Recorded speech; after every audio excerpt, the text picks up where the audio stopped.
네, 시청자 여러분, 날선 토크 3시의 썰전 라이브 시작합니다. 문재인 대통령과 윤석열 당선인이 인사 문제 등을 두고 세 번째로 충돌했습니다. 하는 총재 임명과 관련해 협의가 됐다, 아니다, 마음대로 한 거다 진실 공방도 벌어졌고요. 감사위원 임명이 관건이다라는 얘기도 나오고 있습니다. 그리고 문 대통령이 오늘 윤 당선인에게 조건 없이 만나자라는 취지의 얘기를 했지만 당선인 측에서는 지금 덕담이나 나눌 상황은 아니다라는 식의 반응이 돌아왔습니다. 하나씩 짚어보도록 하겠습니다. 오늘 패널은 더불어민주당의 김유정 전 의원, 김근식 경남대 교수와 함께 얘기를 나누겠습니다. 네, 이성대 기자, 뉴스절기는 어떤 뉴스를 썰어보나요? 네, 어제였죠. 예비역 장성 1000여 명이 그 집무실 이전 관련해서 문제 없다. 오히려 안보 공백에? 예, 안보 공백이 없고 오히려 현 정부에서 안보를 방치했다 이렇게 비판을 하는 성명을 내놨었는데 이 성명을 낸 그 장성들 몇 면을 좀 자세하게 살펴보겠습니다. 네, 썰전 라이브 인터뷰는요? 네, 김재원 국민의힘 최고위원이 출연합니다. 전직 대통령 박근혜 씨의 퇴원길을 또 마주나가기도 하셨고 지금 논란이 되고 있는 국민의힘 공천 룰에 대한 뒷얘기 들을 수 있을 것 같습니다. 네, 썰전 라이브 본격적으로 시작합니다. 3시에 만납시다. 3시에 놓아줘. 평일 오후 3시엔 썰전 라이브.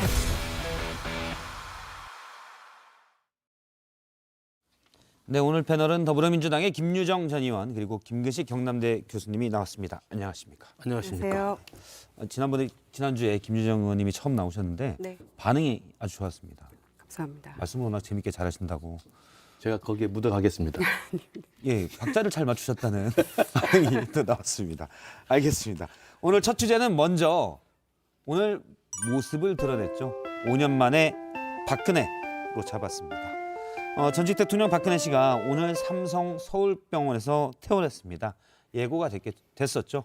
당시 영상을 좀 보면 오전에 퇴원을 했는데 사면 3개월 만입니다. 지금 박근혜 정부 청와대 또 박근혜 정부 최경환 전 장관의 모습도 보이고 전 부총리의 모습도 보이고요. 여러 명이 지금 유기준 전 해수부 장관 그 뒤로 조윤선 정무수석도 나온 모습을 확인할 수가 있습니다. 여러 명이 나와서 기다렸었고 5년 만에 환하게 좀 웃으며 나왔습니다. 황교안 대표의 모습도 보이네요. 예, 그동안 지금 나오는 장면인데요. 예, 박근혜 전 대통령이 나오는 모습입니다. 이전에는 그 휠체어 탄 모습들 나왔었는데 상당히 지지자들에게 좀 웃음도 보였고 취재진과 지지자들이 좀 나와 있었는데 모습은 좀 좋아 보여요. 살도 약간은 조금 더 찐 것 같고. 예, 보시면서 어땠습니까?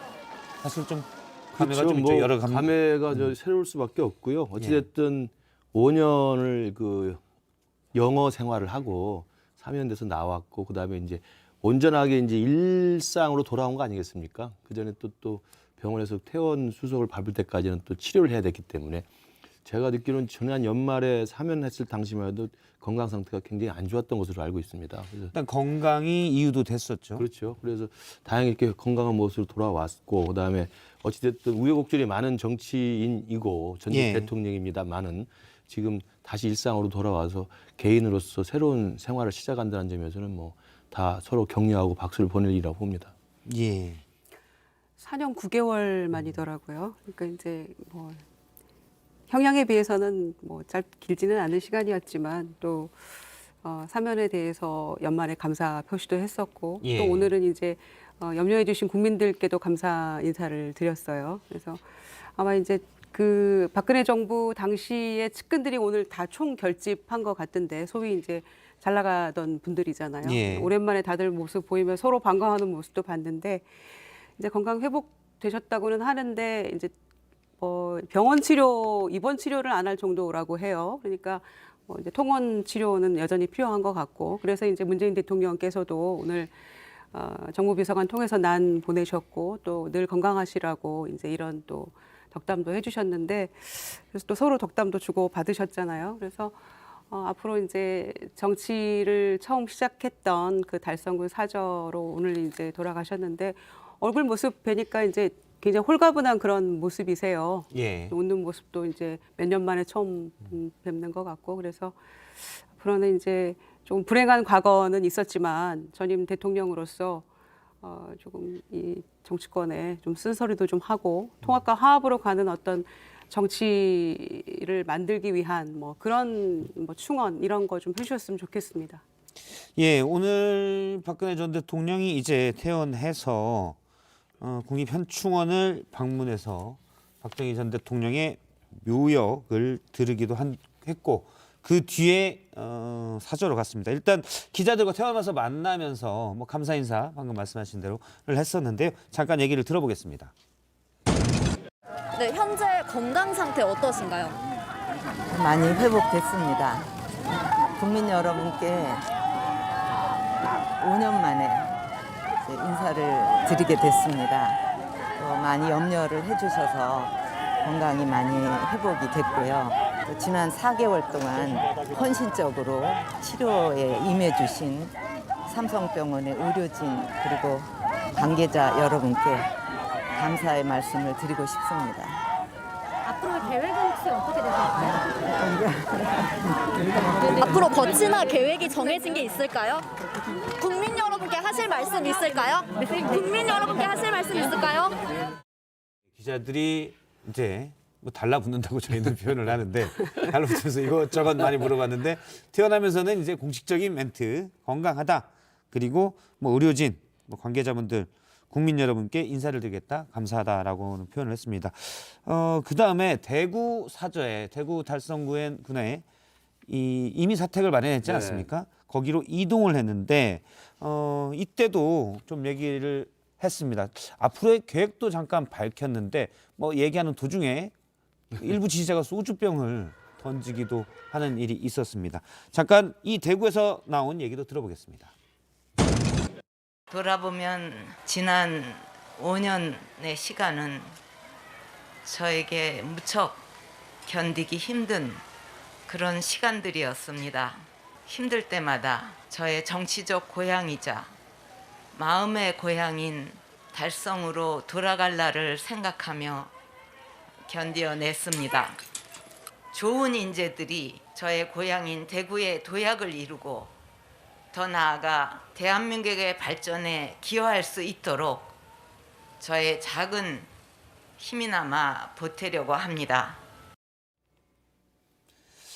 예, 지금 얘기 중에 좋은 인재들이 저의 고향인 대구의 도약을 이루고 더 나아가 대한민국 발전에 기여할 수 있도록 작은 힘을 보태겠다는데 어떤 활동을 좀 암시했다라고 볼 수도 있을 것 같아요.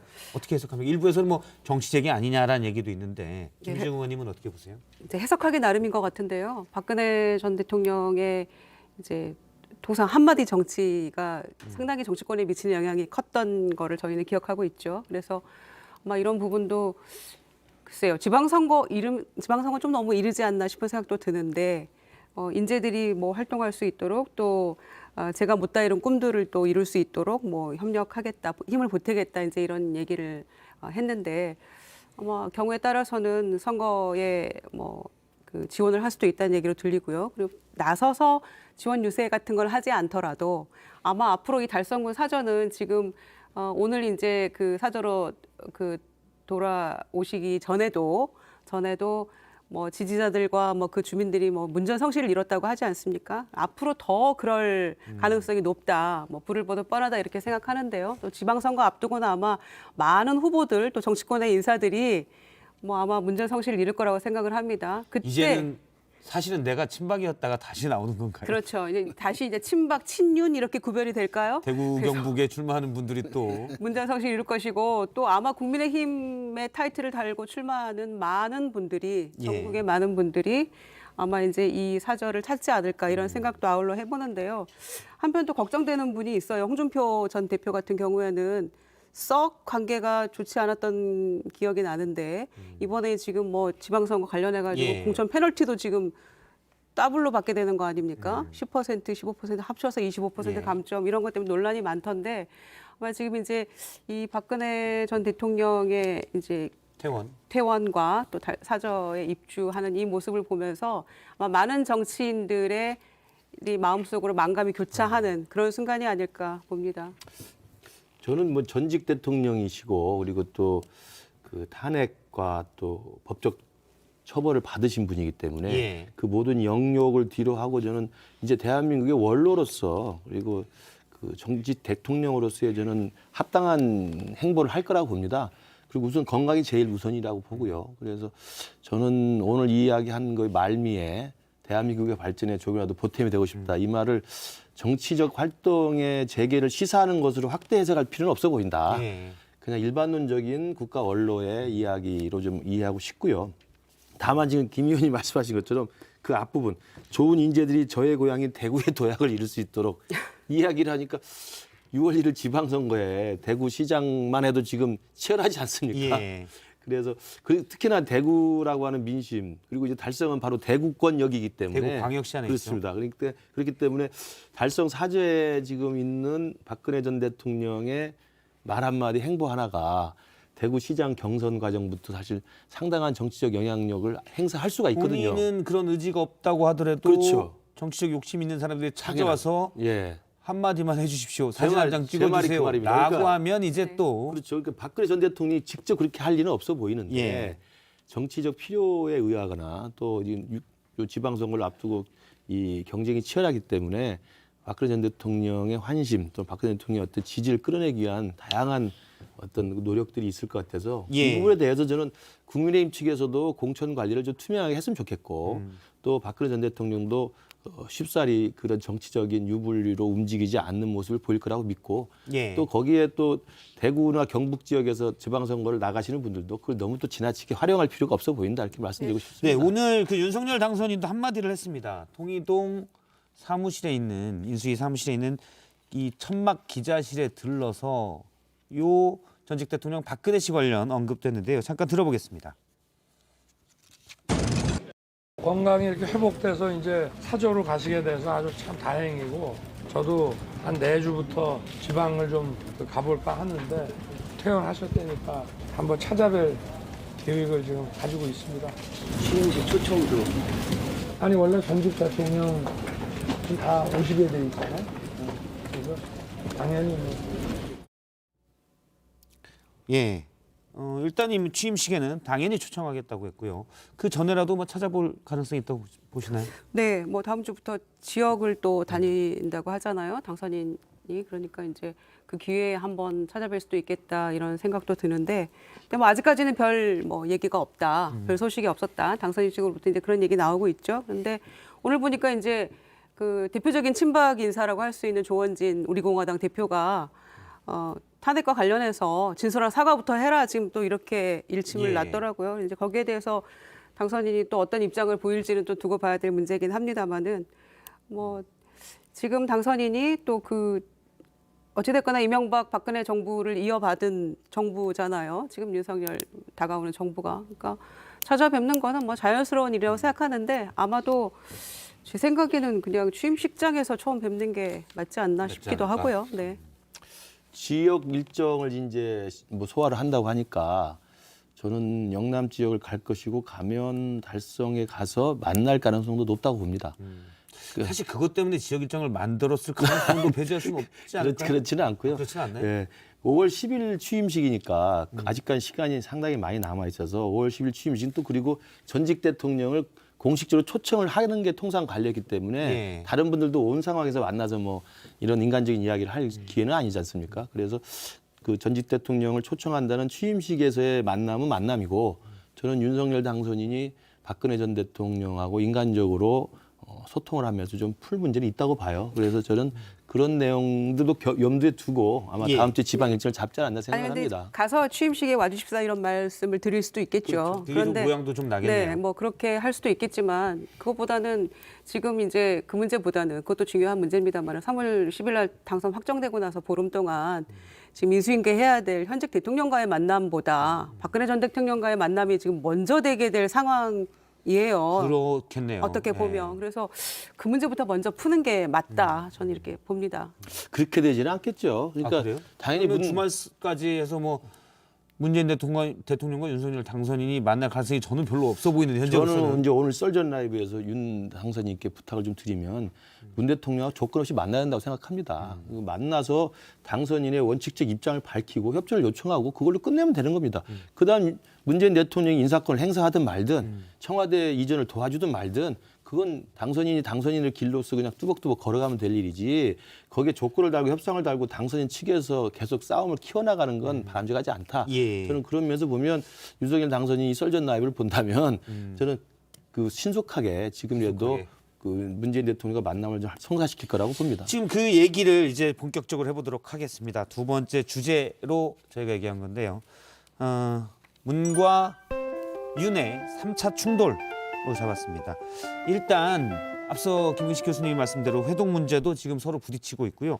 그 원인이 되는 한 문제입니다. 인사 문제인데 어제 속보로 나와서 저희도 잠깐 소개를 이 자리에서 해드렸는데 이상하게 이 협의 부분에서 진실 공방이 어제도 있다라고 말씀을 드렸었는데 좀 더 거기에 대해 나온 얘기들을 보도록 하겠습니다. 일단 어제 발표 이전에 청와대 측 이철희 정무수석이 이창용 아태 담당 국장, IMF 아태 담당 국장과 김소영 교수 어때요?라고 물었는데 장제원 당선인 비서실장이 사전에 딱 앞뒤에 정확한 거는 서로 양측의 전언이 조금 다릅니다. 장제원 비서실장은 이창용을 묻길래 좋은 분이죠라고만 했다라는 거고 청와대 측에서는 이창용 국장이나 김소영 교수 어때요라고 했는데 이창용을 대답한 것처럼 청와대 측에서는 풀을 했기 때문에 약간 입장은 다른데 어쨌든 의견을 물었다라는 거고 그다음에 어제 발표 뒤에 청와대는 곧바로 당선인 측과 협의했다. 그러니까 아까 얘기 나왔던 게 협의다라고 규정한 셈이고요. 그런데 장제원 비서실장은 10분 전에 발표 10분 전에 전화 와서 발표한다길래 마음대로 하라 했다. 허허가 이제 장제원 비서실장의 얘기입니다. 그다음에 진실게임 공방에 들어가는데요. 청와대는 자꾸 거짓말하면 그러니까 당선인 측이 거짓말하면 다 공개하겠다. 그러자 장제원 실장이 공개하라고 해라. 이게 뭐 깔테면 까봐 이런 건데 그러자 이제 장제원 실장 측에서는 이런 얘기도 했습니다. 추천과 협의를 하려면 정식으로 당선인에게 누구 추천 요청을 하고 상호 협의나 추천 절차가 있어야 되는 그런 게 없었다. 앞서 어때요? 해서 좋아요. 좋은 사람이죠. 이게 무슨 협의냐라는 게 이제 장제원 비서실장 측의 얘기입니다. 일단 누구 말이 맞다고 보십니까? 지금 이제 이 상황을 국민들이 지켜보고 계시잖아요. 속 터지는 상황 아니겠습니까? 그리고 청와대에서 얘기하고 서로 지금 공방 주고받는 가운데 자 그럼 정말 뭐가 어떻게 그 진행이 됐던 건지 다 그냥 좀 얘기를 했으면 좋겠다. 속 시원하게. 예. 그런 마음이 먼저 들지 않을까 싶고요. 이제 그런데 사실 이 당선인 측에서 법과 시스템 얘기를 당선인도 많이 하셨고 이제 얘기를 했는데 엄밀히 따지면 이거는 좀 착각하고 계시는 게 아닌가 싶어요. 이거는 협조를 요청하고 또 협의를 구하고 이러는 차원이지 이거를 우리에게 다 임명권을 주라 이렇게 요구할 권리인 것처럼 착각하는 게 아닌가 저는 이런 생각이 들어요. 그리고 이제 청와대에서도 두 사람 얘기를 했고 원하는 한 사람으로 했다는 것이고 또 당선인 측에서 이 이창용 이제 IMF 아태 국장이죠. 국장에게도 의향을 물었다는 얘기도 있어요. 그러니까 진실 공방이 자꾸 이제 이렇게 오고 가고 있는데 저는 아닌 말로 굉장히 그 잘된 인사라고 양쪽에서 다 얘기하고 있는 거 아닙니까? 결론적으로 보면은 이 이창용 국장에 대해서는 서울대 교수 출신의 실물 경제와 이론 또 국제적 감각 다 겸비했던 사람이고 그렇죠. 그리고 MB 정부 인수위에서도 활동했던 분이기 때문에 사실상 이견은 없는 거 아닙니까? 좋은 분이라는 데 대해서는. 잘 됐으면 그냥 있으면 되는 거 그렇죠. 아니냐라는 아니 얘기시군요. 그렇죠. 그러니까 잘된 인사에 대해서 왜 계속 태클을 거는지 만약에 이를테면 문재인 대통령이 전혀 반대되는 인물을 내정을 했으면 그때는 또 어떻게 할 겁니까? 그래도 도리가 없는 거거든요. 그러니까 저는 굉장히 선의를 가지고 했다는 청와대 말에 무게감을 싣고 싶어요. 저도 저 꼴이 볼썽사납죠. 그래서 저는 아까도 말씀드린 것처럼 그 뭐 청와대 이전 문제, 그 다음에 이 인사권에 대한 문제, 그리고 또 회동에 관한 문제, 이거 가지고 계속 양쪽 신구 권력이 갈등을 하고 충돌하는 것처럼 보이는데 그럴 필요가 전혀 없다. 제가 윤 당선인께 다시 말씀을 드리면 주위 사람들이 자꾸 싸움을 걸어가지고 크게 확대하는 게 도움이 안 됩니다. 지금 이야기를 하면서 이른바 윤석열 당선인 측이라고 하는 분들이 어디 방송에 나와서 인터뷰하면서 청와대랑 싸우고 뭐 각을 세우고 이 싸움을 확대시키잖아요. 그리고 저렇게 진실게임에서 전화를 받았느니 안 받았느니 10분 전이니 아니니 또 뭐 협의가 안 되면 만날 필요가 없다느니 이런 이야기를 할 필요가 좀 없다고 보고요. 제일 중요한 것은 저 한국은행 총재에 대한 인사권 충돌도 첫째 인물에 대한 충돌이 아니죠. 말씀하신 것처럼 이창용 지명자는 이 당선인 측에서도 후보군에 있었던 사람입니다. 그다음에 절차에 관한 걸 지금 이제 장제원 실장하고 이철희 수석이 서로 다른 이야기를 하는데 뭐 절차도 뭐 장 실장 말대로 좀 10분 전이 아니라 인사검증 들어가기 전부터 협의를 했으면 좋았겠죠. 그럼 어쨌든 그렇게 한다고 하면 뭐 그런가 보다 하고 넘어가면 되는 것이고 저는 오늘 당선인이 그 기자들 천막에 가서 한 이야기가 정확한 입장이라 봐요. 우리가 집을 사서 이제 들어가게 돼 있는데 등기가 남아있다고 해서 그분이 집을 고치면 되겠느냐. 그러니까 이게 임기 말에 다음 새 정부랑 일할 사람들을 지금 임기 말에 문 대통령이 무리하게 인사권 행사하는 건 옳지 않다라는 원칙적 입장을 밝혔으니까 입장만 밝히고 협조를 요청한다 하고 그 대신 문 대통령이 결정하면 되는 겁니다. 그 사람이 문 대통령이 알박기를 하면 알박기 하는 거 국민들이 다 보는 거거든요. 그러니까 저는 그거 가지고 싸우고 진실 게임하고 권한은 있으니. 그러면요. 그러니까 그 대신 원칙을 밝혀야죠. 그래서 그러기 위해서라도 지금 윤당성리는 아무 조건 없이 문 대통령 만나면 됩니다. 만나서 청와대 이 점을 위해서 이렇게 결정했습니다. 도와주세요. 인사권은 이렇게 했으면 좋겠습니다. 협조해 주시길 바랍니다. 하고 끝. 나오면 되는 거예요. 그리고 더 이상 싸울 필요가 없어요. 이게 인수위나 그다음에 윤석열 국민들이 판단하는 당선인이 문제입니다. 김민식 교수님 말만 들으면 되는데 썰전 라이브를 잘 안 보는 것 문제까지 같아요. 보면 그런 것도 좀 있는 것 같아요. 그래 지금 분위기를 보면 정반대로만 가고 있어요. 이게 문제인가요? 아니면 그래서 교수님 인수위에 못 들어간 건지 그 부분이 조금 걸리긴 합니다. 제가 볼 때 그렇게 하여튼 하니까. 그게 정확한 분석일 수도 있고. 예. 아니 이제 요즘에 그 서울시나 다니다 보면 거리에 현수막이 붙어 있어요. 당선인 인사 현수막인데 하나 되는 대한민국을 만들겠습니다거든요. 그런데 이제 인수위가 첫 시험대예요. 정치에 입문해서 1년도 안 돼서 지금 대통령까지 이 당선된 분이잖아요. 그래서 사실 인수위에서 보여주는 모습이 국민들께 비춰지는 정치력의 첫 시험대인데 하나 되고 있나요? 지금 이렇게 분열되고 검사 시절 때 했던 것처럼 대결과 뭐 시시비비 이런 국면으로 가고 있는 것 같아요. 그러니까 정치라는 거는 타협과 협상과 소통의 소산인데 이거를 지금 인수위 당선인 시절이 이렇게 해서는 안 될 거라는 생각이 들고요. 그래서 남북 정상도 만나는데 지금 대통령과 당선인이 못 만날 이유가 무엇이며 그리고 한 번만 만나고 말 건가요? 한 번 만나서 안 되면 두 번, 세 번 만나서 원활하게 정권을 이양하는 그런 모습을 보여줘야 정치에 첫 발을 들인 이 대통령에 대해서 국민들이 안심하지 않겠습니까? 일단 앞서 말씀하신 대로 윤석열 대통령 당선인이 이 임기 말 인사권에 대해서 이 집을 사가지고 들어가는 사람이죠. 매도인이 팔긴 팔았지만 등기가 남아 있는데 뭐 집 고치는 건 아닌 것 아니냐. 그러니까 인사 알박기를 얘기한 부분이 있습니다. 저는 그 말은 맞다고 잠깐 봅니다. 제가 준비했으니까 들어보도록 하겠습니다. 집을 사면은 당선인이라고 하는 거는 부동산 매매 계약에서 이제 대금은 다 지불한 상태 아닙니까? 등기 명의 이전하고 명도만 남아 있는 상태인데 아무리 법률적인 권한이 소유권이 매도인에게 있더라도 우리가 이제 들어와 살 사람의 입장을 존중해서 본인이 사는데 필요한 거나 또는 어떤 관리하는데 필요한 조치는 하지만 집을 이렇게 좀 고치거나 이런 건 잘 안 하지 않습니까? 집 얘기로 이제 비유를 들었는데 저희가 볼 때는 뭐 권한은 있지만 아까 이게 진실 게임도 이 진실 게임도 대통령 측에서는 뭐 내 권한인데 그냥 그 정도 의견 들었으면 이게 협의한 거다라고 생각하는 것 같고 이제 당선인 측에서는 지금 정부가 바뀌는데 이건 알바뀌기 때문에 협의라고 하면 더 그냥 내 의견 들어서 했어야 된다. 뭐 이런 인식 차이가 있는 것 같아요. 그러니까 저는 그 지금 이철희 수석하고 장제원 실장 사이에 뭐 서로 간의 공방전 자체가 이제 서로 간에 도움이 안 된다고 보고요. 국민들한테도 도움이 안 되죠. 그렇죠. 그러니까 지금 오늘 윤석열 당선인이 말한 입장이 밝혔으니까 저는 굉장히 타당한 논리라고 봅니다. 새 정부랑 일할 사람을 무리하게 인사권을 행사하지 않았으면 좋겠다라는 요청을 간곡하게 드린 거니까 그 대신 요청을 받아들이고 말고는 문 대통령이 결정하면 되는 거예요. 그러니까 앞으로 남아있는 뭐 감사위원 자리나 선관위원 자리를 문 대통령이 하면 하는 것이고 그걸 말릴 방법도 없잖습니까. 그렇죠. 권한이니까. 그러니까 내버려 두고 거기에는 정치적 책임은 문 대통령이 오롯이 당연하죠. 지면 되는 거고. 그렇기 때문에 당선인 측에서 그거 가지고 싸울 필요가 없고 대통령에게 그 당선인이 정확한 자신의 입장을 천명을 하고 협조를 요청한다고 하고 기다리면 된다고 생각합니다. 예. 청와대 이전도 마찬가지예요. 이미 용산으로 가겠다고 자기는 결정을 했기 때문에 용산으로 가는데 ABB 500매덕을 대통령이 안 주겠다 하면 아 그렇습니까? 알겠습니다. 그럼 많은 거예요.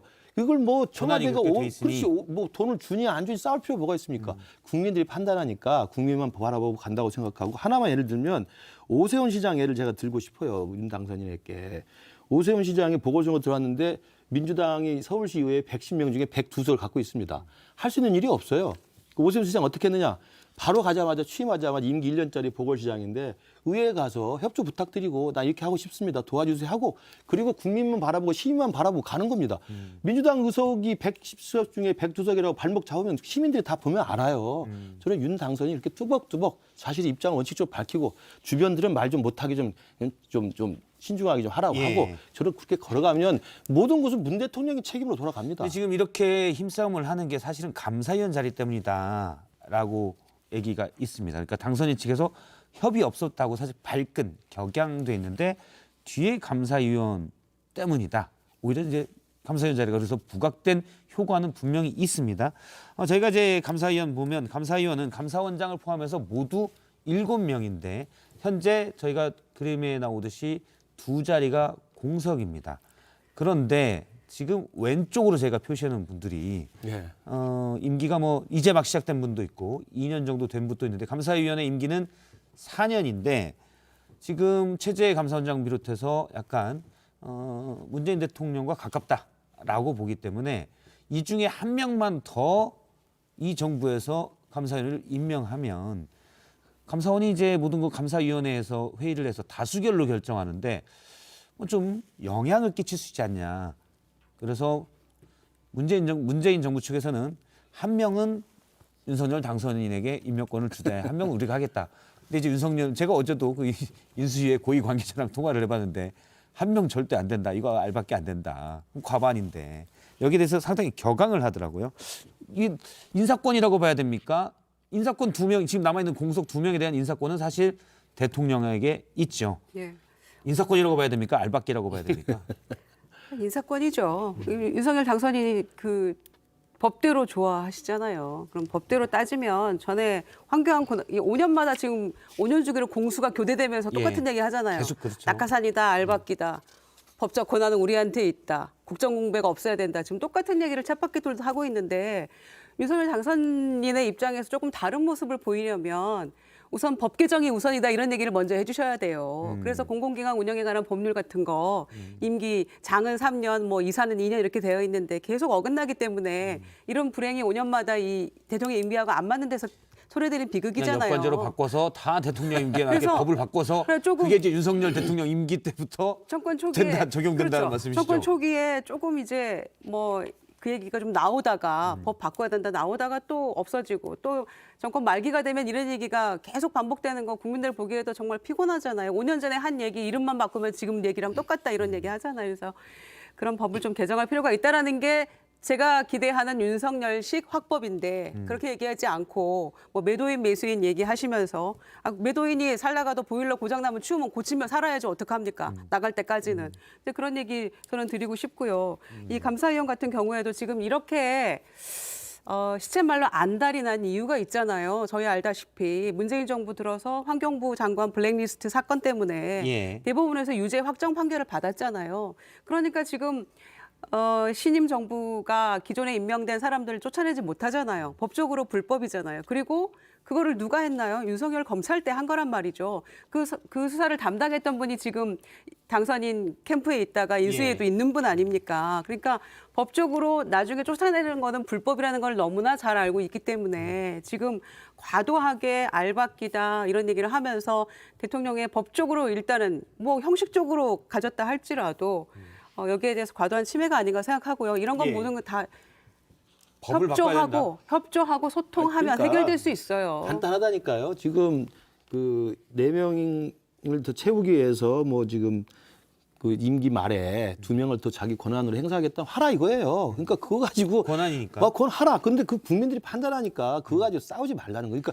지금 유리한 건 윤석열 당선이지 임기 말에 내가 무리해서 감사위원 2명을 친 문재인 정권에 가까운 사람으로 내가 심고 가겠다라고 하면 하라는 이거죠. 왜 그거 막을 길이 없는데? 그렇죠. 법적으로 그렇게 돼 그렇죠. 있으니. 그걸 가지고 2명 중에 1명 하자 뭐 안 된다 이렇게 할 필요도 없고 그걸 윤석열 당선인 측에서 왈가왈부할 필요도 없다. 제가 말씀드린 원칙대로 요구하고 협조를 요청하고 협조를 안 해주면 문재인 대통령이 협조를 안 한 것이니 그건 국민들의 판단에 몫에 맡기면 된다고 제가 봐요. 볼 때는 좋은 쓴소리인데 김민식 교수님이 이제 캠프에도 계셨지만 인수에 들어가기는 어렵지 않을까. 그리고 제가 왜 자꾸 그러세요? 한 말씀 덧붙이자면 지금 이제 이러면은 과반이 뭐 친문재인 쪽 사람들이 이제 친민주당 정부 사람이 좀 뭐 과반이 넘어서 이제 이 정부에서 잘못한 일에 대해서 감사가 제대로 안 될 것이다. 사실 그게 우려하는 바잖아요. 사실 그리고 지금까지 보면 감사원이 지난 정부의 주요 국책사업에서 늘 감사를 했습니다. 그렇죠. 그래서 그것도 정부 정권의 입맛에 맞게 대표적인 이제 4대강 그렇죠. 감사가 계속 그렇죠. 바뀌었죠. 이제 그렇긴 했는데 이번에 이제 월성원전 감사하면서는 사실은 뭐 과반이 넘는 감사위원이 민주당 편이라고 생각했기 때문에 그냥 쉽게 지나갈 거라고 아니한 생각을 했었던 것 같아요. 그런데 상당히 곤욕스러운 최재형 시간이 원장이, 있었죠. 그랬기 때문에 너무 염려하지 않아도 된다. 감사위원 중에 다 우리 편이라고 생각하는 사람이 우리 편은 아닐 수도 있기 때문에 반대로도 생각할 수 있는 거고요. 또 검찰에서 보면 윤석열 당선인 같은 분도 우리 편이라고 생각하는데 문재인 정부에서 한 방 크게 먹은 거잖아요. 그러니까 너무 여기에 대통령 인사권을 내놔라라는 식으로 하지 말고 빨리 만나서 협력하는 방안으로 가야지 취임하고 나서도 민주당 172석을 어떻게 상대하실 겁니까? 그렇죠. 이게 저희가 지난 정부 지금 이제 문재인 정부 때 쭉 보면 우리 편인 줄 알았더니 아니고 문정부 입장에서 또 상대편인 줄 알았더니 우리 편이 되고 그런 부분들이 꽤 있기 너무 때문에 걱정하지 마셔라. 너무 집착할 이런 필요가 없어요. 인생 말씀 몰라요. 드리고 싶어요. 네. 알겠습니다. 그러면 일단 오늘 문 대통령이 윤 당선인과의 회동이 지연되는 것에 대해서 일단 조건 없이 빨리 만나자. 그리고 당선인은 다른 사람 말 듣지 말고 직접 판단을 하셔라. 이렇게 얘기하는데 대변인 측에서 윤 당선인 측에서 강하게 유감을 표명했습니다. 먼저 박수현 수석이 전한 대통령의 말부터 듣겠습니다. 답답해서 한 말씀 더 드립니다. 나는 곧 물러날 대통령이고 윤 당선인은 새 대통령이 되실 분입니다. 두 사람이 만나 인사하고 덕담 나누고 혹시 참고될 만한 말을 주고받는데 무슨 협상이 필요합니까? 다른 이들이 말을 듣지 마시고 당선인께서 직접 판단해 주시기 바랍니다. 오늘 박수현 수석이 전한 대통령의 말에 대해서 김은혜 대변인이 마치 당선인의 판단에 문제가 있고 참모들이 판단을 흐리는 것처럼 언급한 데 대해서 대단히 유감이다라고 했고 지금 코로나의 경제 위기인데 대통령과 당선인이 만나서 덕담 나누기만 하는 것은 아닌 것 같다라고 얘기를 했습니다. 회동은 멀어지겠네요. 회동이 지금 뭐 잘 안 되고 있죠. 그리고 전 신구 권력이 이렇게 만나지 않은 게 이렇게까지 길어진 적이 없습니다. 그래서 이게 정말 국민들로서는 안타까운 일인데 저는 오늘 박수현 수석을 통해서 대통령이 이야기한 내용도 사실은 조금 부적절한 표현이 있는 건 맞아요. 그러니까 뭐 만나서 덕담하는 자리고 다른 사람 말 듣지 말고 본인이 판단하시라. 이야기는 좀 불편한 이야기죠. 그렇게까지 말할 필요가 없는데 어쨌든 진정성은 빨리 만납시다라는 거라고 한다면 뭐 그러면 윤석열 당선인이나 또 김은혜 대변인 할 때도 또 같이 각 세워서 싸우지 말고 국민들이 다 압니다. 그 박수현 수석을 통해서 문재인 대통령의 말이 이렇게 오고 갔으면 문 대통령이 조금 말을 심하겠다고 다 알아요. 그럼 거기에 또 싸울 필요 없어요. 그럴 때 오히려 이기는 것은 곧 만남을 성사시킬 수 있도록 노력하겠습니다라고 화답해 주면 되는 겁니다. 그럼 누가 이기겠습니까? 당선인이 이기는 겁니다. 저는 그래서 그런 측면에서 좀 정무 감각 있게 정치력을 발휘하면서 두 분이 빨리 만나서 당선인은 당선인 측대로 5년의 국정 방향에 대한 자신의 원칙적 입장을 좀 밝히고 협조를 요청하고 인수인계 요청하고 그리고 또 남은 임기 과도기 동안 해야 될 일들에 대해서 서로 의견을 좀 공유하고 또 그리고 지금 현직 대통령이 새로 들어올 대통령에 대해서 이 2달 동안의 과도기 동안 외교 안보적인 기밀에 관한 이야기도 또 이야기를 공유할 게 있으면 또 굉장히 중요한 겁니다. 정상과의 대화, 그럼요. 또는 남북 정상회담에서 빨리 있었던 그런 이야기를 서로 공유해 줘야 됩니다. 그렇다면 빨리 만나서 당선인이 당당하게 입장과 원칙을 밝히고 협조 요구하고 그다음에 물러서 있으면 남은 기간 동안 문 대통령의 몫입니다. 그건. 사실 그 문재인 대통령은 탁현민 비서관에 대해서도 경고장을 날리셨잖아요. 그렇게 이제 말 조심해라. 이렇게 얘기를 한 것인데 그래서 저는 이제 제가 보기에는 그 소위 윤핵관이란 분들, 측근들은 굉장히 날선 공방을 하고 있어요. 그리고 뭐 공중전 하고 있는 거 아닙니까? 그런데 거기에 대해서 당선인이 조심해야 된다라고 한 번도 주의를 준 걸 본 적이 없는 것 같아요. 이를테면 김호수 총장에 대해서 뭐 거취를 정해야 된다랄지, 임기 보장해야 된다는 게 검찰총장 시절에 본인의 주장 아니셨습니까? 그러니까 그런 걸 포함해서 서로의 감정을 고를 깊게 하는 그런 언사들, 그다음에 굉장히 이 비판하는 쪽에 이런 이야기들을 당선인이 대통령 대신해서 하는 이런 모습은 전혀 좋지 않고요. 그러니까 그런 것들 다 무시하고 일단 우리 둘이 만나서 얘기하면 풀릴 수 있다라는 대통령의 간곡한 의지가 아닌가 이렇게 생각하고요. 당선인도 화답하는 게 저는 맞다고 보고 여기에 대해서 또 반론하고 김은혜 또 당선인 대변인이 반론하고 이런 모습은 점점 더 회동을 멀어지게 할 수밖에 없는데 노래도 있잖아요. 우리 지금 만나 당장 만나 이런 노래도 그런 있는데 노래였습니까? 네. 왜 못 만날까요? 아, 그래요? 아, 그랬어요? 네. 그래서 왜 못 썼는지 좀 만나는지 헷갈리긴 합니다. 그래서 좀 안타깝습니다. 이런 모습들은. 알겠습니다. 이게 뭐 혹시 지방선거를 앞두고 양측이 서로의 지지층을 결집시키기 위해서 전략적으로 거친 말이 오간다 이렇게 볼 수도 있습니까? 오늘 이준석 대표는 그렇게 해석하기도 했습니다. 저는 이제 문재인 대통령이 그렇게 할 거라고 보지도 않고 윤석열 당선인이 그렇게 할 거라고 보지도 않아요. 예. 근데 이제 결과론적으로 보면 민주당이나 청와대 측에서 이 당선인과의 각을 세워서 싸우는 것은 지방선거에 도움이 될 수 있다는 생각은 할 수 있죠. 그러나 당선인 쪽에서는 지방선거에 도움이 절대 안 됩니다. 그러니까 저는 아까 계속 누차 말씀드리지만 저 진흙탕 싸움의 날선 공방과 이 싸움에 말려 들어가는 것은 당선인 측에서 불리한 거예요. 청와대나 민주당은 그걸 바랄 수가 있죠. 자꾸 끌어들이는 거니까.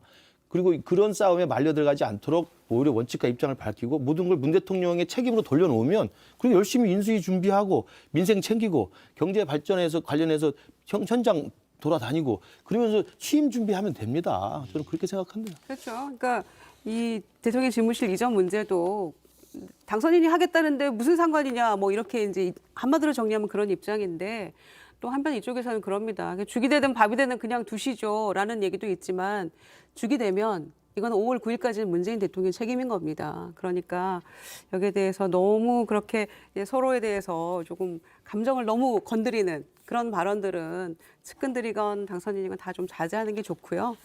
일단 이번 주말까지 빨리 만나서 이 매듭들을 풀어가야지 국민들이 정말 불안하잖아요. 예. 언제 하나가 될까요? 사실 지금 코로나로 사망자가 계속 늘어나고 있지 않습니까? 예년보다 사망자가 훨씬 많아지고 있다는 소식이 나오고 있는데 두 거대 권력이 이렇게 하는 게 지금 맞나? 속된 말로 제정신인가라는 생각도 좀 듭니다.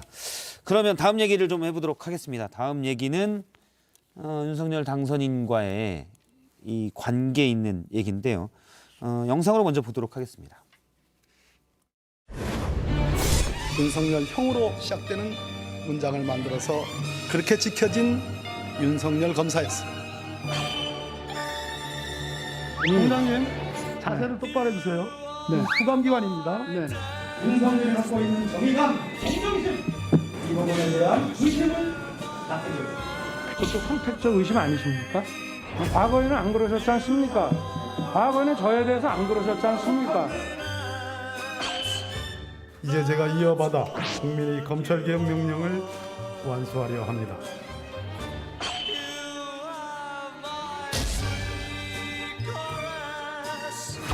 저나 뭐 장관 기자간담회 쳐다볼 시간이 없습니다.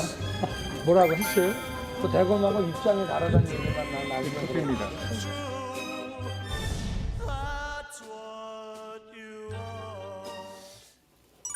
예. 세 번째 주제는 윤석열과 박범계의 뒤바뀐 운명, 뭐 물음표를 붙일 수도 있고요. 이렇게 했는데 원래는 사시 동기지만 나이가 어린 박범계 장관이 형이라고 원래 불렀었고 국정원 댓글 사건 때만 해도 상당히 우호적이었다가 그렇죠. 조국 전 장관 수사 때 입장이 완전 바뀌었죠. 예, 당시 민주당 의원 박범계 의원과 검찰총장 윤석열 총장의 관계는 이제 상당히 바뀌었었고요. 그다음에 장관과 총장에서 만났다가 다시 이제 장관과 대통령 당선인으로 만나는 모습입니다.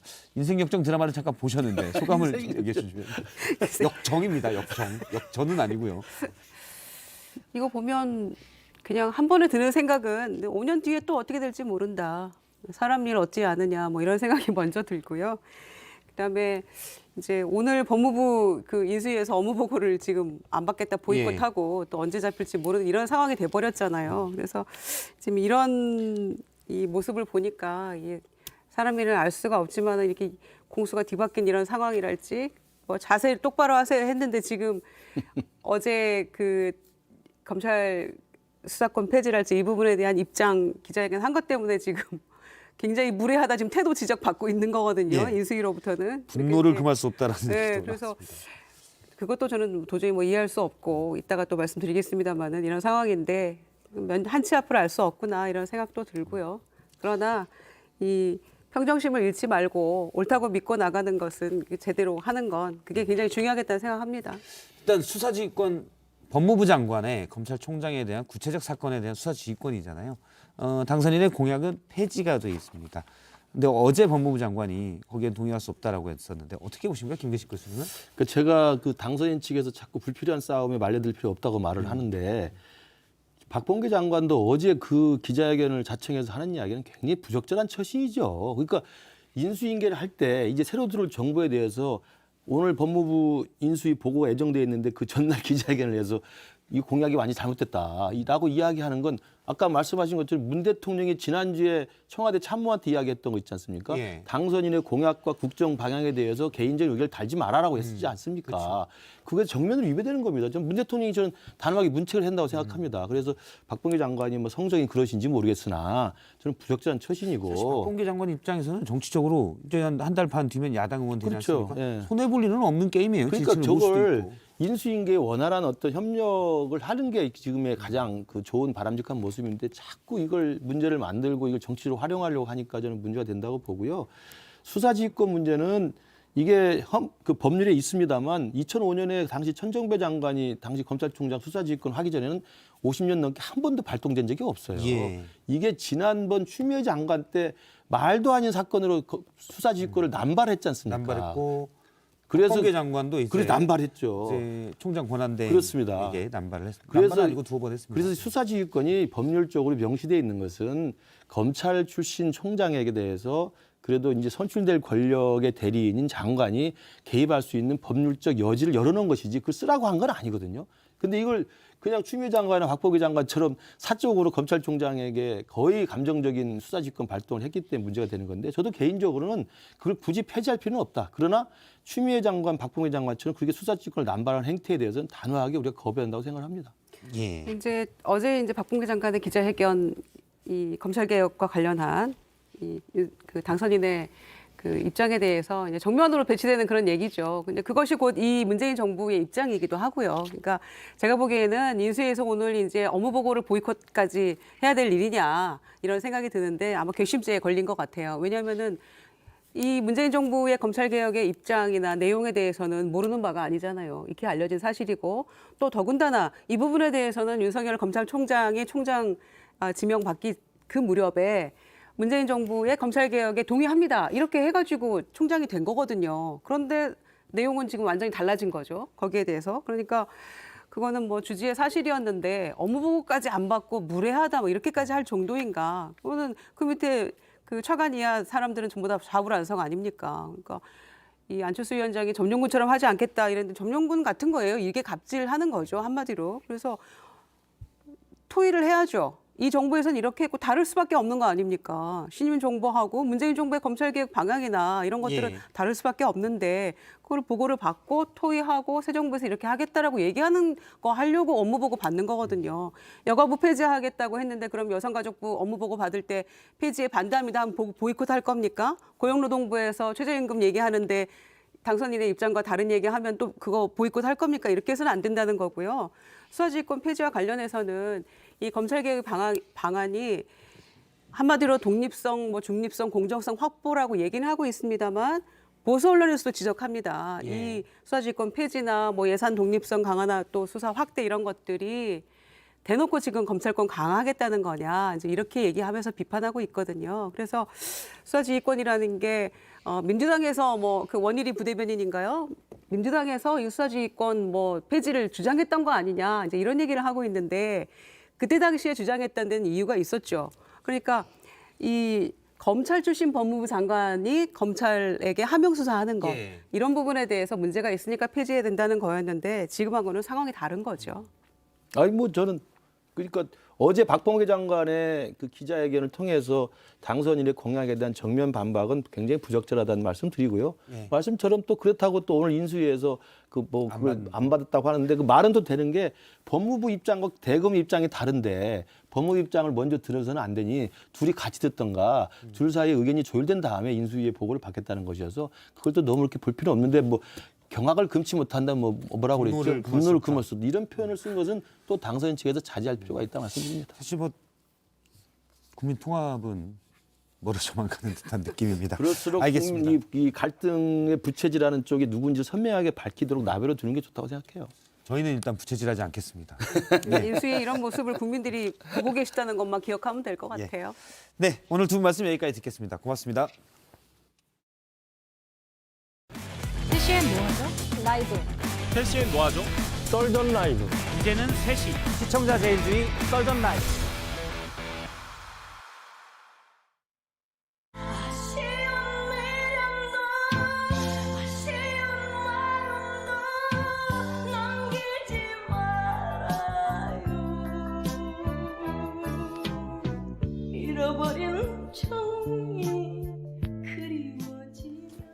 자, 내신 4명이보다 1명이 사라져도 모를 정도로 재밌고 유익한 이성대 뉴스 설계입니다. 시작해보죠. 네, 첫 번째 준비한 자료 바로 보겠습니다. 도발을 통해서 우리 국민의 안전을 위협해 왔음에도 불구하고 이 정부가 한 번도 도발이라 말하지 않았지 않습니까? 어떠한 대응도 내놓지 않았습니다. 안보 공백 운운하는 이 자체가 굉장히 저는 역겹습니다. 좀. 자, 문재인 정권 때리는 군인들, 그때는 왜? 라고 좀 잡아봤어요. 자, 대통령 집무실 이전 논란이 불거지면서 안보 문제도 떠오르고 있습니다. 청와대는 안보 공백 우려가 된다는 입장이고 당선인 측은 5년 동안 안보 등을 등한시했던 정권이 이제 와서 무슨 안보를 얘기하냐 이런 갈등이 불거지고 있습니다. 그렇습니다. 어제였죠. 당선인 측 입장을 지지하는 예비역 장성들이 청와대를 문재인 정부를 비판하는 성명을 냈어요. 이런 내용입니다. 자, 현 정부는 안보를 도외시하던 있었는데 대통령 집무실 이전 과정에서 안보 공백이 없음에도 불구하고 안보 공백 운운하는 거는 어불성설, 말이 안 된다. 자, 안보 공백을 빌미로 국민과 군을 분열시키는 행위를 문재인 정부는 당장 중단하라. 이런 입장문을 냈는데요. 보시는 것처럼 밑에 보시면 뭐 참모총장, 국방장관 등 64명을 포함해서 예비역 장성 1000여 명이 참여한 대규모 성명입니다. 네, 딱 봐도 규모가 굉장히 커 보입니다. 장성이면 원스타, 준장 이상인데 국군의 꽃이죠. 장성 1000여 명이면 별만 합쳐도 1000개가 넘습니다. 1000개 이상이겠죠? 네. 예, 스타. 예. 스타즈. 네. 뭐 강행코드 스타죠. 네. 예. 자, 스타가 1000개가 넘는 이런 성명서 상당히 그러면은 중요하고 무게감이 있는 상황이죠. 그런데 여기에 보시면 이름을 공개한 거는 26명밖에 안 됩니다. 260명도 아니고 26명이라는 거죠.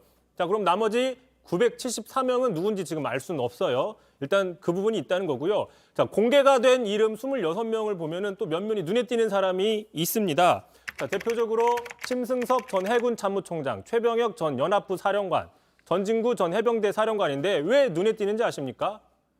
바로 이 전직 예비역 장성들이 네. 문재인 정부에서 최고위직을 지냈기 때문인 거죠. 문재인 정부에서 승진하거나 대부분 임기를 마친 인사들인 겁니다. 자, 그렇기 때문에 지금 자, 대표적으로 또 한번 볼까요, 제가? 심승섭 전 해군 참모총장은요. 문재인 대통령이 내기수를 뛰어넘는 파격 인사를 단행했어요. 그러니까 쉽게 얘기하면은 기억나요? 중장인데 대장으로 별 4개로 승진을 시켜서 해군 참모총장에 앉힌 겁니다. 어떻게 보면은 문재인 정부에서 가장 출세한 해군 군인 중에 한 명이다라고 얘기를 할 수 있는 건데, 자, 만약에 이 성명서대로 지금 문재인 정부가 안보 공백이 있다 이렇게 비판을 하려고 하면 자, 본인 임기 때 뭐 했느냐? 바로 이런 지적이 나올 수밖에 없는 거죠. 자, 그렇기 때문에 지금 군인은 현역일 땐 사실 정치적 중립을 지켜야 합니다. 전역하면 상관없긴 하지만 그럼에도 자신이 몸담았던 정권이 안보 무능이었다. 비판하고 있으면 이게 또 다시 부메랑이 될 수 있다. 이렇게 지적하고 있는 거잖아요. 뭐 그런 측면이 있는 거고요. 또 한 명 있습니다. 아까 보신 것처럼 자 전진구 전 해병대 사령관 이렇게 인사를 했었는데 참고로 이 전 사령관은 문재인 정부 출범하기 한 달 전인 황교안 권한대행 시절에 임명이 됐어요. 그런데 당시는 뭐 알박기다 이런 비판은 없었고요. 문 대통령이 뒤에 들어온 뒤에도 임기를 보장해줬습니다. 그래서 사실상 임기를 마쳤거든요. 끝날 때까지. 문 대통령의 첫 번째 해병대 사령관이다 이렇게 봐도 무방한데 자 그런데 이제 이 전 사령관이 2018년이었죠. 임기 중에 그 남북 판문점 합의 이에 따른 9.19 남북 군사 합의에 대해서 좀 반대하는 취지의 발언을 했다라고 해서 논란이 된 적이 있어요. 아, 그렇습니까? 자, 9.19 합의는 오히려 우리 군사태비 안보력을 약화시키는 조치라면서 보수층이나 국민의힘 일각에선 반대하는 이슈로 알고 있습니다. 근데 문재인 정부에서 현역 사령관이 그걸 정면으로 반대했다는 거잖아요? 그럼 좀 화제가 되고 논란이 될 수밖에 없는 거죠. 자, 논란이 되자 직접 나서서 아니다. 전진구 해병대 사령관 이례적으로 이건 가짜 뉴스다. 나는 그런 얘기를 한 적이 없다라고 공식적으로 해명을 했어요. 뭐라고 얘기를 했느냐? 자, 당시에 최근 SNS상에서 사령관이 전혀 언급하지 않은 사실에 대해서 가짜 뉴스가 유포되고 있는데 이는 절대 사실이 아니다. 나는 9.19 관련해서 비판한 적이 없다라는 얘기를 했고요. 자, 군은 본연의 임무에 매진함과 동시에 국가 정책을 힘으로 뒷받침해야 한다라고 강조를 했다는 겁니다. 문재인 정부의 정책을 뒷받침해야 된다라고 강조를 했다는 거죠. 자, 그런데 지금 현 정부 안보 무능을 말하려면 자, 당시에는 왜 이렇게 강단 있게 9.19에 대해서 비판을 계속 하지 않았느냐? 그러고서는 그때는 아니었다라고 얘기를 했던 거죠. 근데 이제 와서는 문재인 정부 정책은 문제가 있다. 안보에 구멍이 생기고 있다라고 비판하는 모습으로 비춰질 수 있다는 겁니다. 그래서 모순이다. 자, 정리를 해보면 문재인 정부에서 승진을 하고 국군의 최고위직을 지냈던 장성들이 당시에는 별다른 입장이 없다가 이제 와서 정권이 바뀌니까 문재인 정부의 안보가 무능하다라고 비판하고 있기 때문에 이걸 지적하고 싶은 거잖아요. 일단 뭐 군인은 명령에 따르는 존재잖아요. 명령 불복종은 뭐 문제가 있는 상황입니다. 자, 대통령은 국군 통수권자이죠. 그러다 보니까 군인이라고 하더라도 면전에서 정면으로 반박하지 못하는 상황 충분히 이해가 되는 거죠. 자, 그렇다면 당시에 뜻이 다르다면 당시에 옷을 벗든가 아니면 전역한 뒤에 비판을 하지 말든가 이렇게 돼야 되는 거 아니냐라는 지적이 나올 수밖에 없는 거죠. 자, 현역 때는 아무 말도 하지 않고 가장 최고 지휘관으로서 임기를 다 마치고 이제 와서 본인이 몸담았던 정권에 대해서 안보에 대한 비판하는 부분은 뭔가 이제 좀 적절한 부분이 아니다라는 지적이 나올 수밖에 없는 거고요. 자, 명단을 보시면 또 한 명 눈에 띄는 사람이 있습니다. 자, 권영애 전 국방부 장관. 혹시 아세요? 권영애 전 국방부 장관?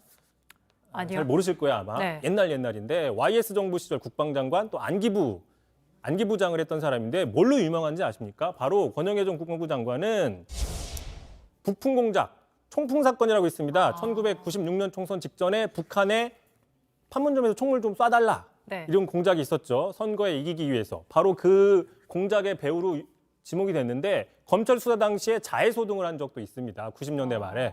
자, 이런 바로 권영애 전 국방부 장관인데 자, 국내 정치에 이용하기 위해서 북한에게 위기를 조장해달라. 이런 어떤 공작에 관여했던 사람, 공작에 관여한 걸로 알려진 사람이 안보 문제를 운운하는 게 과연 적절하느냐. 시청자분들이 좀 따져봐야 될 부분이 있는 겁니다. 네, 이성대 기자, 이렇게 저 초등학교 시절에 대통령 당시 장관들을 물어보시면 진짜 당황스럽습니다. 제가 뭘 알겠습니까? 본인 자랑하시려고 저를 그렇게 무기 삼아서 하시는 거 조금 자제해 주시길 바라겠습니다. 자, 어쨌든 오늘도 2시 38분에 속보가 나왔죠. 북한 동해상으로 장거리 탄도 미사일 한 발을 고각 발사했다는 속보가 나왔는데요. ICBM으로 추정이 되고 있습니다. 자, 정부가 안보 공백, 안보 무능이라며 현직에 있을 때 자리를 걸고 올바른 소리를 하는 게 군인 정신이 아닐까 생각이 듭니다. 두 번째 썰기 바로 보죠. 자, 두 번째 준비한 자료 바로 보겠습니다. 우리 기자분들하고 차 한잔 하려고 왔더니 또 이게 청문 쓰게 됐어요. 가벼운 얘기를 좀 하지요. 자, 커피 한 잔 하려다 난감. 자, 난감한 건 윤석열 당선인일 것 같습니다. 어제 이어서 이틀째 프레스 다방을 찾아서 현장 기자들을 만났는데 제목처럼 난감했던 그 이유가 뭘까요? 네, 아까도 들었지만 이제 가볍게 커피 한 잔 하려고 들렸는데 의도치 않게 기자들의 날카로운 현안 질문들이 쏟아진 거죠. 특히 총리 인선 문제에 대한 질문들이 많이 나왔는데 왜 그러냐? 어제였죠. 그 윤핵관으로 알려진 본인은 이제 멀어진 관계자다. 윤멀관이라고 얘기는 하지만 여전히 윤핵관으로 알려진 권성동 의원이 안철수 위원장은 총리 안 된다 이런 얘기를 공개적으로 얘기를 했잖아요. 한번 들어보시죠. 또 안철수 위원장이 국무총리 생각이 있었다면은 인수위원장을 맡지 않았을 것이다. 저는 그렇게 보고 있는데요. 너무 요직을 연석해서 만든 것 자체가 좀 너무 과도한 욕심을 부린 것으로 비춰지지 않겠어요? 자, 이 발언이 나오자 국민의당에서는 정작 욕심 부린 적 없는데 불쾌하다는 반응도 나왔습니다. 아무튼 안철수 위원장 총리 지명 여부도 중요한 관심사니 물어볼 수밖에 없지만 근데 글쎄요. 어제와는 좀 기자실 분위기가 프레스타방의 분위기가 좀 달랐어요. 네, 어제도 한번 그 천막 친 임시 기자실을 방문을 했었잖아요, 당선인이. 그래서 나왔던 기사들이 뭐였냐면 가장 많이 눈에 띄던 기사가 기자실을 찾아서 당선인이 자, 내가 앞으로 새청사에 가면은 김치찌개 맛있게 끓여주겠다. 이게 많이 나왔던 기사입니다. 어떻게 보면 이제 왜 이런 기사가 나왔느냐? 어제였습니다. 그 당선인 측에서 가벼운 상견례 자리니까 가급적 현안 관련 질문은 좀 자제해달라 이렇게 부탁을 했던 거고요. 물론 이제 강요가 아니라 부탁이고 또 현장에 있던 기자들도 뭐 그 부분을 수용하기 때문에 그래서 김치찌개 뭐 이런 기사들이 나올 수밖에 없었던 거죠. 하지만 좀 논란이 됐습니다. 그래도 물어봐야 되는 현안들이 있는데 그런 문제를 안 물어봤다라는 거죠. 자, 원언론도 오늘 이런 부분들을 의식했는지 오늘은 뭐 총리 문제 말고도 뭐 청와대의 관계 또 여가 폐지할 건지 검찰의 수사권 지휘권 관련된 이런 문제들이 현안이 쏟아졌어요. 자, 그러다 당선인도 상당히 곤혹스러운 표정을 보였는데 다시 한번 보겠습니다. 이거 차 한잔 먹으려고 그랬더니 가벼운 얘기를 하면서 좀 차 한잔 하려고 그랬더니 아니 나를 이렇게 좀 잘 활용을 해갖고 천천히 이렇게 해야지 한꺼번에 이러면 내가 아침에 여러분들하고 커피 한잔 하고 싶어서 들어와서 이게 좀 있잖아. 자, 이제 관심은 과연 내일 아침에도 이 천막 프레스센터에 당선인이 들을지 이제 그 여부죠. 그것도 좀 지켜봐야겠네요. 어쨌든 속도 조절을 좀 해달라. 스킨십을 좀 하고 싶지만 좀 속도 조절해달라. 이런 취지의 말인 것 같은데 알겠습니다. 내일 한번 또 프레스타방에 들릴지 그 이슈도 한번 챙겨보도록 하죠. 이성대 뉴스열 여기까지 하겠습니다. 수고하셨습니다. 커피나 한잔 할래. 지금 여기서 기다릴게. 오늘만큼은 난 프리해. 너니까 난 가능해. 비 오는 홍대 앞에 우산 없이 같이 걸어볼래. 오늘만큼은 난 프리해. 너니까 난 가능해. 예, 오늘 선전 라이브 인터뷰에서는 요즘 화제가 되고 있는 분이죠. 저희는 매주 목요일 날 나오긴 합니다. 김재원 국민의힘 최고위원과 얘기를 나누도록 하겠습니다. 안녕하십니까? 안녕하세요. 예, 오늘 박근혜 전 대통령이 퇴원을 했는데 제가 영상을 보니까 김재원 최고위원님도 가 계시더라고요. 네. 그 전에 사실은 그러니까 2017년 3월 구속된 뒤에 오늘 말고 혹시 뵈신 적이 있나요? 아니요. 예. 사실 면회가 사절이었으니까요. 유영하 변호사 그렇죠. 빼고는. 예. 병원에서도 문병할 수 없는 상태였고 그래서 오늘 처음 뵀죠. 저는 이제 사실 청와대에서 나오면서 그 관저에 찾아가 하직 인사드리고 그 이후에 예. 거의 처음이에요. 지금 사진이 나오고 있습니다. 사진이 나오고 있는데 간만에 이쪽에 이제 김기춘 실장, 김기춘 비서실장이 있었고요. 예. 당시 청와대 계셨던 분들 나중에 황교안 대표도 왔더라고요. 황교안 대표 모습도 보였고 조윤선 이전 정무수석 얘기도 네. 무당부 장관 됐었고 김기춘 실장, 조윤선 전 수석, 뭐 신동철 비서관 이분들은 다 이제 그 재판 받으면서 같이 만났었죠. 재판 받으면서 오늘 간만에 뭐 이렇게 뭐랄까요 이렇게 모임이 돼버렸는데 혹시 뭐 저 자리에서 이런저런 얘기들 좀 나누셨습니까? 아니 이제 뭐 그 사람들이 많고 또 이제 상황이 뭐 깊은 이야기 할 수는 없었는데 인사하고 이제 오늘은 이렇게 그 영접하지만 조만간에 그 청와대에서 보좌진으로 일했던 분들 중에서 좀 그 연락되는 분들 해서 그 달성 사저에 인사 가자. 같이 가도록. 네, 같이 가도록 하자. 뭐 그런 이야기를 나눴습니다. 김기춘 실장께서 조금 그 말씀을 하시고 뭐 저도 따라가겠다 그렇게 했습니다. 예. 일단 뭐 탄핵된 대통령이고 당시에 청와대 정무수석으로 계시기도 했지만 탄핵 때는 제가 정무수석이 아니고요. 예, 그 전에 이제 물러나셨었죠. 네. 근데 오늘 5년 만에 보니까 어떤 느낌이었습니까? 일단 5년은 세월이지만 그 동안에 저는 이제 청와대에서 대통령을 보좌하다가 나온 후에 또 탄핵도 되고 그리고 이제 국정농단이라고 해서 많은 그 어떤 그 사회적인 공격을 받고 그리고 이제 또 수사를 받아 구속되고 재판받고 그 과정이 사실 이제 오랜 기간 동안 마음속에 많이 남아 있잖아요. 그리고 또 이제 그 이후에 뭐 몸도 안 좋으신데 병원에 왔다 갔다 하고 그런 여러 가지가 또 그 과정에 저도 이제 여러 군데서 불려다니면서 수사받고 이게 최종 무죄는 나왔지만 이제 기소가 됐었죠. 특활비 문제로. 재판도 받고 뭐 그랬던 일들이 같이 이제 섞여서 많이 생각이 났습니다. 알겠습니다. 오늘 달성군 사주에서 전한 메시지에서는 대구의 인재들을 얘기했고요. 작은 힘을 보태겠다고 했습니다. 달성 사주에 나중에 찾아가시다가 이렇게 또 새로운 세력이 형성되는 거 아닙니까? 뭐 저는 그렇게 미리 예단하거나 추측할 상황은 아니라고 생각하고요. 뭐 대구의 인재들도 있고 또 대한민국 그 발전을 위해서 작은 힘이라도 보태겠다고 하셨으니까 앞으로도 뭐 여러 가지 생각이 많으실 거라고 믿고 있고요. 어쨌든 박근혜 전 대통령의 입장에서는 정치적으로 명예를 회복하는 것 그것이 가장 중요한 일이라고 생각합니다. 정치적으로 이미 사실은 헌법재판소에서 의해서 탄핵이 되었고 대법원에서 유죄가 확정됐었습니다. 정치적 명예회복은 어떻게 할 수 있습니까?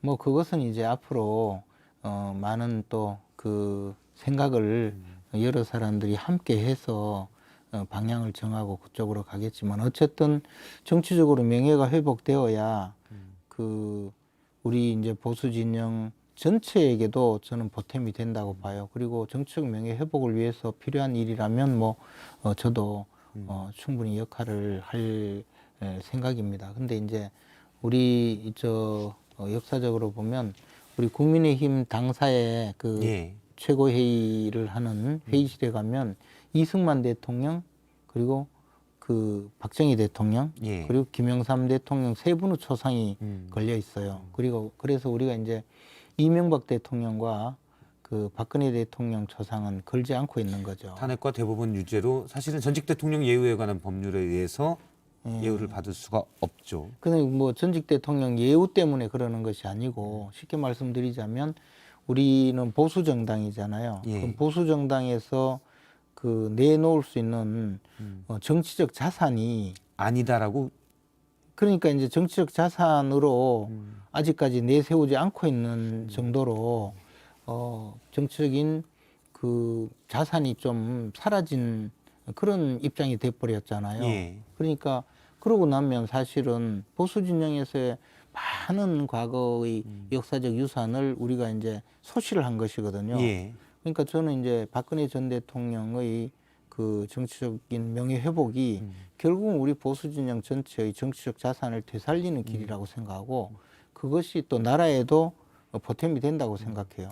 그런데 혹시 제가 이제 드는 생각이 만약에 그러다가 헌법재판소에 의한 탄핵 결정 그리고 대법원의 유죄에 대한 확정 판결에 대해서 정치적 명예 회복 과정에 이게 이슈가 되고 다시 논란이 되면 과연 이게 옳은가? 저는 인간적으로는 여러 부분들에서 생각할 수 있다고 보지만 아니 이제 뭐 국민 통합에 오히려 반대하는 사람들도 생기면서 오히려 어긋날 수도 있다는 생각도 들어요. 우려가. 이미 뭐 탄핵 재판이 결정이 되었고 그것은 단심이고 돌이킬 수 없거든요. 그래서 뭐 그것을 다시 바꾸자는 것도 아니고 또 뭐 그때 탄핵 과정이 옳고 그름을 찾아내서 어떻게 하자는 것 그런 이야기를 하는 것이 아니고 그러나 박근혜 전 대통령이 그 우리나라의 대통령으로서 끼친 업적 또 공과 이런 것을 정확하게 평가받고 또 좋아하는 분들은 그 또 좋아하는 분들의 마음에 맞게 그 활동할 수 있게 대통령께서 활동할 수 있게 그런 여건을 만들어 주는 것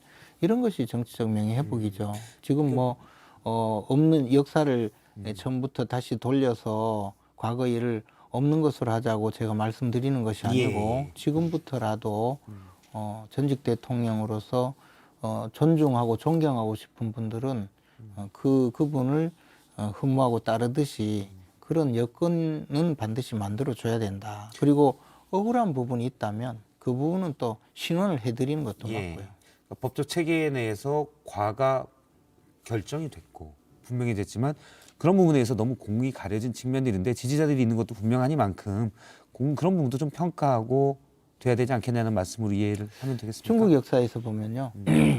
또 중국 전문가시니까. 아니요. 마오쩌둥이 문화대혁명을 일으키고 수백만을 학살하고 했지만 그분의 공과에 대해서 이야기할 때는 공은 70%, 과는 30%다. 저 고목나무가 서 있지만 밑에 가면 낙엽이 떨어져 있듯이 그분의 과는 30%다. 이렇게 규정을 한 적이 있는데 이제 지지자들의 입장에서는 그렇게 보고 싶지 않겠습니까? 예. 그런 환경을 만들어주는 것도 중요하다는 거죠. 알겠습니다. 그러면 대구 광역시 달성군에 있는 사저로 박 전 대통령이 이제 오늘 내려갔는데 대구시장에 출마하시잖아요. 네. 주소지로 해서 투표권이 박 전 대통령이 챙기는 건가요? 당연히 투표권이 있으시죠. 네. 찍어달라고 가셔야 되겠네요.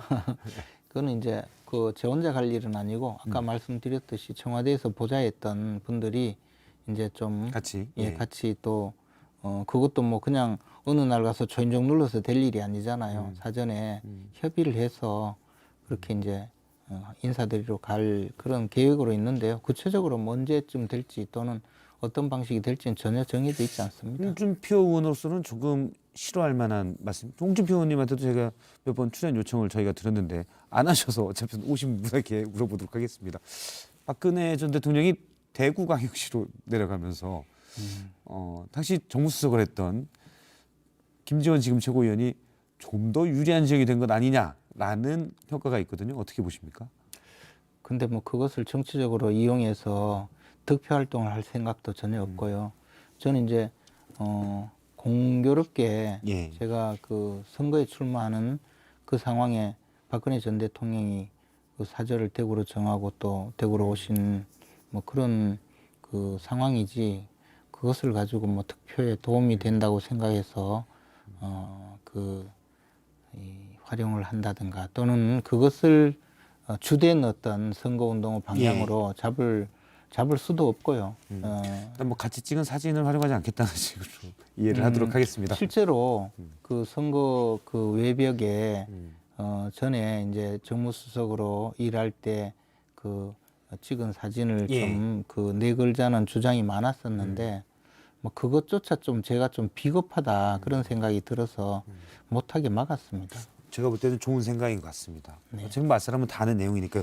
이거 여쭤보겠습니다. 공천론과 관련해 홍준표 의원과 충돌이 계속 있었습니다. 그러다가 이준석 대표가 됐는데 그러니까 탈당 경력 또 현직 의원에 대한 페널티 이 중에 이제 탈당 경력이 마이너스 15%가 돼서 홍준표 의원은 적용이 되는데요. 이제 이준석 대표 아니다. 나는 그냥 최고위원이니까 당연히 참여했을 뿐이다라고 하셨는데 이준석 대표가 오늘 당대표를 걸고 넘어지지 마라. 공천론 초안은 기획조정국에서 만들었을 뿐이다. 내가 가지고 간 초안이라고 그건 기획조정국에서 프린트한 걸 난 가져갔을 뿐이다라는 맥락으로 해석이 되는데요. 그러면서 이제 본인이 주도한 게 아니다. 그리고 반대표를 던졌다. 25% 안에 여기 이렇게 얘기를 했습니다. 어떻게 보십니까? 근데 그때 이게 이제 저 최고위가 2번 소집됐거든요. 지방선거에서 공천 기준 또 공천 과정을 좀 정하기 위해서 그렇게 지난 일요일 날 회의를 했고 그다음에 월요일 날 아침에 회의를 해서 통과시킨 확정해서 통과시킨 안인데 그 이제 회의 자료가 있을 거잖아요. 회의 자료는 뭐 당연히 당의 기조국에서 만들어서 보고한 자료를 놓고 이제 저희들이 그냥 뭐 일사천리로 토론 훑어보고 뭐 이렇게 합시다 하는 경우도 있는데 또 하나하나씩 검토를 한 게 있는데 이번 주제는 조금 내용이 많았어요. 그리고 새로운 내용도 많았고 그래서 이제 일요일 날 좀 검토를 했다가 월요일 날 다시 하자 해서 월요일 날 검토하는 과정에서 말씀하신 두 가지 하나는 이제 현직 국회의원들이 다시 지방선거에 출마하면 보궐선거를 이야기하니까 이런 경우에 원칙을 내려놔야 되니까요. 그런 경우에 이제 뭐 정치개혁 차원에서 상당한 또 비판이 좀 있어 왔지 않습니까? 보궐선거 비용을 후보자에게 부담시키자 뭐 이런 이야기도 있고 그래서 이번에는 최소한으로 하자. 특히 뭐 우리 당 의석수도 부족해서 여당 역할을 하기도 참 힘든 상황이니까 그래서 이제 뭐 10% 감산을 하자 그런 규정이 하나 있었고 하나는 이제 그 해당 행위자에 대해서 25% 감산을 하자는 내용의 규정이 있었어요. 그래서 이 두 부분에 대해서 이준석 대표가 반대하신 건 맞아요. 이준석 대표가 상정하고 뭐 의안을 올리고 또 했지만 어쨌든 반대한 뭐 건 대표로서의 역할이고. 그렇죠. 틀림없이 맞아요. 그리고 그걸 가지고 제가 다른 이야기 하는 것이 아니고 근데 이제 초안에 그 해당 행위자는 25% 감산이라고 되어 있길래 이게 해당 행위자라는 게 워낙에 광범하잖아요. 그래서 애매하니까. 그것을 해당 행위 탈당 행위 한 자, 탈당해서 복당한 자는 25% 감산하길래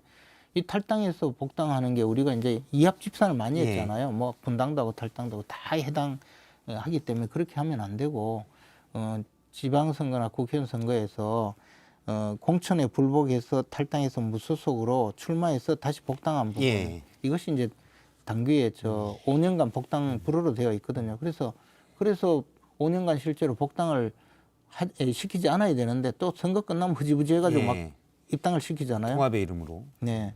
근데 이제 그게 이제 당내에 굉장히 그동안 당을 지키고 애먹은 사람들에게는 엄청난 고통을 주니까 이런 뭐 감산하는 거는 좋다. 그러나 나는 이게 25% 넘어가니까 15%로 합시다. 그럼 이제 의원직을 버리고 가는 거에 대한 마이너스 10% 그렇죠. 거기다가 원래는 해당 행위 25% 탈당에 대한 그러니까 25%가 있었는데 줄이자고 얘기를 하셨군요. 그건 뭐 이제 너무 많으니까 그래서 15%로 낮추자.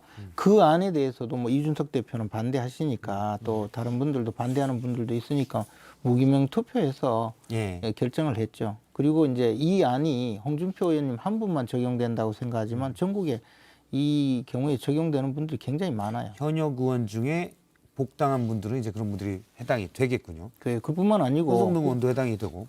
국회의원뿐만 아니고 지방에 가면 지방의원, 자치단체장 이런 분들이 많이 있죠.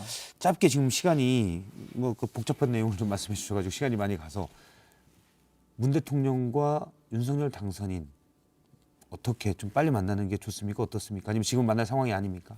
근데 저는 이게 이제 현직 대통령이고 대통령 당선인이기 때문에 이분들은 정치적으로 위상이 최고에 가 있는 분들이거든요. 그래서 밑에서 지금 뭐 여러 가지 논란이 있지만 조금만 생각을 좀 넓게 하고 특히 이제 문재인 대통령이 이 문제는 문재인 대통령이 다 해결할 수밖에 없는 문제거든요.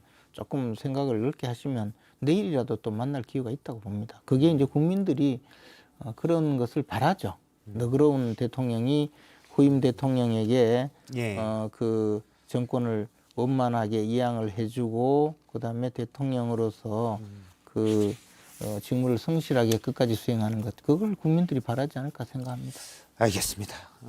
국민의힘 김재원 최고위원의 얘기를 들었습니다. 고맙습니다. 고맙습니다. 3시엔 뭐하죠? 이제는 3시. 3시 하면 썰전 라이브. 썰전 라이브 계속됩니다. 정치권의 쓴소리 임종주 전문위원의 썰 들어보도록 하겠습니다. 오늘은 어떤 얘기입니까? 네, 현 정부와 차기 정부 양측의 충돌, 그야말로 점입 가경이죠. 우선 청와대 이전은 안보 공백 문제로 서로 맞서고 있고요. 한국은행 총재 후보자 지명을 둘러싼 공방도 벌어지고 있죠. 여기에 사법 분야 갈등이 추가가 됐습니다. 인수위원회가 오늘 받기로 했던 법무부 업무 보고를 돌연 미뤘습니다. 인수위 발표 먼저 들어보시죠. 정권 교체로 퇴임할 장관이 부처 업무 보고를 하루 앞두고 정면으로 이를 반대하는 처사는 무례하고 이해할 수가 없습니다. 이에 우리 인수위원들은 분노를 금할 수 없습니다. 네, 박범계 법무부 장관이 어제 기자간담회에서 수사 지휘권 폐지를 비롯한 당선인의 사법 분야 공약에 반대 입장을 밝힌 게 이유인데요. 법무장관 입장도 함께 들어보시죠. 아직은 수사지휘권이 필요하다는 입장은 여전하고요. 그보다 더 나아가서 수사하는 검찰의 공정성 담보, 정치적 중립성을 어떻게 담보할 것인가 하는 것이 사실은 더 중요합니다. 지켜보는 국민들도 사실 좀 피로감이 있어요. 네, 그렇습니다. 지금 나라 안팎 상황이 매우 엄중합니다. 오미크론 변이의 확산세가 좀처럼 수그러들지 않고 있고요. 소상공인과 자영업자의 피해도 날로 커져가고 있습니다. 고물가로 서민 살림살이도 비상입니다. 러시아의 우크라이나 침공으로 세계 경제 상황도 호락호락하지 않습니다. 그런데 신구 권력이 연일 진실공방을 벌이고 갈등을 빚는다는 건 더 나은 정치와 삶을 기대하는 국민들에게 불안감과 실망을 안겨줄 수밖에 없고 정치 혐오증을 더 키울 수밖에 없는 상황입니다. 결국 문 대통령과 윤 당선인이 빨리 만나야 된다라는 의견이 많이 있습니다. 네, 지금 선거 보름째인데요. 아직도 회동에 엇박자를 내고 있는 건 전례 없는 일입니다. 여야 가리지 않고 조속히 두 사람이 만나서 허심탄회하게 대화해야 한다는 주문은 계속 잇따르고 있습니다. 지금의 갈등 상황은 결국 청와대 회동을 통해서 이른바 탑다운 방식으로 풀어야 한다는 것입니다. 문 대통령도 답답하다면서 무조건 만나자고 촉구를 하지 않았습니까? 특히 다른 이의 말을 듣지 말고 당선인이 직접 판단해 달라고 했습니다. 당선인 측 핵심 측근인 이른바 윤핵관을 겨냥한 발언으로 보입니다. 앞서 국민의힘 권성동 의원은 중요 부분에서 합의가 되지 않으면 만날 이유가 없다 이런 말을 해서 부적절한 발언이다 이런 반발을 불렀죠. 당선인 측은 문 대통령 입장 표명에 대해서 참모 탓을 하지 말라며 또다시 충돌을 했지만 공은 당선인에게 넘어간 상황입니다. 외국 정상과의 만남도 이렇게까지 신경전을 벌일 일일까 싶기도 합니다. 결과를 예단하기 앞서서 대승적 차원의 접근이 바람직해 보인다고 할 수 있겠습니다. 예, 김종주 전문위원이었습니다. 고맙습니다. 네. 오늘 썰전 라이브는 여기까지입니다. 계속해서 정치회의가 이어지고요. 저희는 내일 오후 3시 10분에 뵙겠습니다. 고맙습니다.